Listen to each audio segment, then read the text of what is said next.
ఇంతకుముందే ఈరోజు ఉదయం మాధవానంద స్వామి గారు ఉదయం 5 గంటల ప్రాంతంలోనే ఈ సరస్వతి పుష్కరాలను ప్రారంభించి మొదటి రోజు భక్తులకు అందుబాటులోకి తీసుకురావడం జరిగింది. తెలంగాణ రాష్ట్ర ప్రభుత్వం మన సాంప్రదాయాలను కాపాడి ప్రజలకు అవసరమైన అన్ని మౌలిక వసతులు కల్పించడం ద్వారా మన సంస్కృతిని సాంప్రదాయాలను శాశ్వతంగా భవిష్యత్ తరాలకు అందించడానికి అవసరమైన అన్ని కార్యక్రమాలను మనం తీసుకొని ముందుకు వెళ్తున్నాం. దేవాదాయ శాఖకు సంబంధించిన ప్రిన్సిపల్ సెక్రటరీ గారు శ్రీమతి శైలజ రామయ్యర్ గారి నేతృత్వంలో దేవాదాయ శాఖ అధికారులే కాకుండా ఈ జిల్లా రెవెన్యూ అధికారులు, పోలీస్ అధికారులు, ఇతర శాఖలకు సంబంధించిన అధికారులు, వైద్య ఆరోగ్య శాఖకు సంబంధించిన అధికారులు అందరూ భక్తులకు ఎలాంటి అసౌకర్యం కలగకుండా ఇక్కడికి వచ్చే భక్తులకు అన్ని రకాలుగా వసతులు కల్పించాలన్న లక్ష్యంతో ఈరోజు ఈ ఏర్పాట్లు అన్నిటిని కూడా బ్రహ్మాండంగా చేసిండ్రు. ఈరోజు పవిత్ర స్నానం చేయడం ద్వారా ఒక మంచి సాంప్రదాయానికి తెరలేపాల్సిన అవసరం ఉన్నది. నా హయంలోనే నేను అదృష్టంగా భావిస్తున్నా. ఈ సరస్వతి పుష్కరాలే కాదు, తొందరలోనే గోదావరి పుష్కరాలు, కృష్ణా పుష్కరాలు, సమ్మక్క సారలమ్మకు సంబంధించిన జాతర, ఇవన్నీ కూడా రాబోయే 3 సంవత్సరాలలో తెలంగాణ రాష్ట్ర ప్రభుత్వం నిర్వహించే అదృష్టం నాకు కలగడం నేను చాలా సంతోషంగా, అదొక ఆశీర్వాదంగా నేను భావిస్తున్నాను.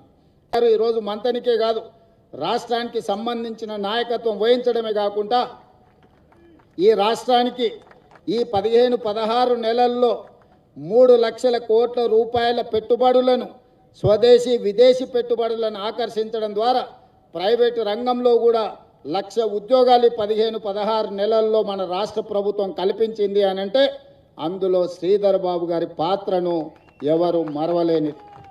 ఈరోజు ప్రభుత్వ నిర్వహణలో ముఖ్యంగా స్వదేశీ విదేశీ పెట్టుబడులను ఆకర్షించడంలో ప్రైవేట్ కార్పొరేట్ కంపెనీలను హైదరాబాదు నగరంలో తెలంగాణ ప్రాంతంలో పెట్టుబడులు పెట్టడానికి ఆహ్వానించడంలో పూర్తి స్థాయిలో వారు నాకు సహకరిస్తూ రాష్ట్రాన్ని ముందుకు నడుపుతున్నారు. అందుకే మంతని నియోజకవర్గ కాంగ్రెస్ పార్టీ నాయకులకు నా విజ్ఞప్తి ఒక్కటే, వారు రోజులో 18 గంటలు పనిచేస్తే 12 గంటలు మీ మధ్యలోనే ఉంటున్నాడు, 6 గంటలే రాష్ట్రానికి ఇస్తున్నాడు. కాబట్టి ఇప్పటి నుంచి 6 గంటలు మీరు తీసుకొని వారి సమయాన్ని 12 గంటలు రాష్ట్రానికి ఇచ్చేటట్లా వారిని పూర్తి స్థాయిలోకి వచ్చే స్వేచ్ఛగా పనిచేసే విధంగా మీరు వారికి చెప్పాలి. రాత్రి 11 అయినా వారి సెక్రటేరియట్లో మంతన్ నియోజకవర్గం వాళ్ళనే కలుస్తూ ఉంటాడు. వారికి కొంత స్వేచ్ఛ ఇవ్వండి. ఎందుకు అని అంటే మీ ప్రతిష్ట పెంచే విధంగా, రాష్ట్రాన్ని అభివృద్ధి పదం వైపు నడిపించే విధంగా వారు బాధ్యతలను నిర్వహిస్తున్నారు. ఈ అవకాశం మళ్ళీ మళ్ళీ వచ్చేది కాదు. ఈ ప్రాంతానికి ప్రకృతి ఆశీర్వాదం గోదావరి నది.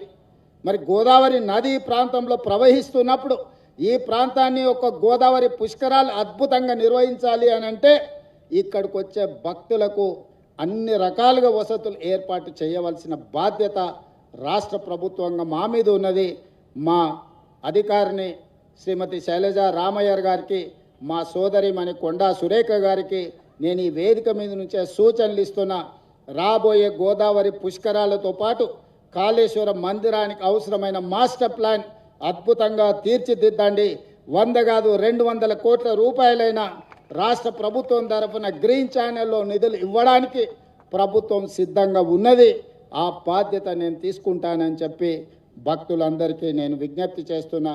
మంతని నియోజకవర్గ ప్రజలకు మీరు అదృష్టవంతులు. శ్రీధర్ బాబు గారు లాంటి నాయకుడు మీ ప్రాంతానికి ప్రాతినిధ్యం వహిస్తున్నాడు. మీరు ఎక్కడికి వెళ్ళినా, ఈ రాష్ట్రమే కాదు పక్క రాష్ట్రం, ఇతర రాష్ట్రాలకు ఎక్కినప్పుడు ఆ పక్కన కనిపిస్తున్న మహారాష్ట్రకి వెళ్ళినా ఎవరయ్యా మీ ఎమ్మెల్యే, మీ మంత్రి అంటే మీరు గర్వంగా చెప్పుకోవచ్చు మా నాయకుడు శ్రీధర్ బాబు గారు అని.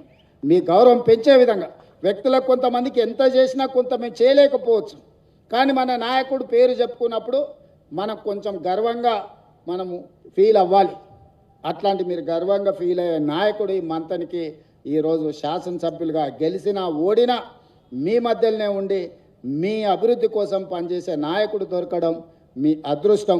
తప్పకుండా మంతని నియోజకవర్గ అభివృద్ధిలో నా వంతు పాత్రను నేను పోషిస్తా. మీకు అవసరమైన నిధులను తప్పకుండా మంజూరు చేస్తా అని తెలియజేస్తూ ఇంత మంచి కార్యక్రమాన్ని ఏర్పాటు చేసి భక్తులకు అందుబాటులోకి తెచ్చిన మా అధికారులందరినీ మనస్ఫూర్తిగా అభినందిస్తూ మీ అందరి దగ్గర సెలవు తీసుకుంటున్న ధన్యవాదాలు మిత్రులారా.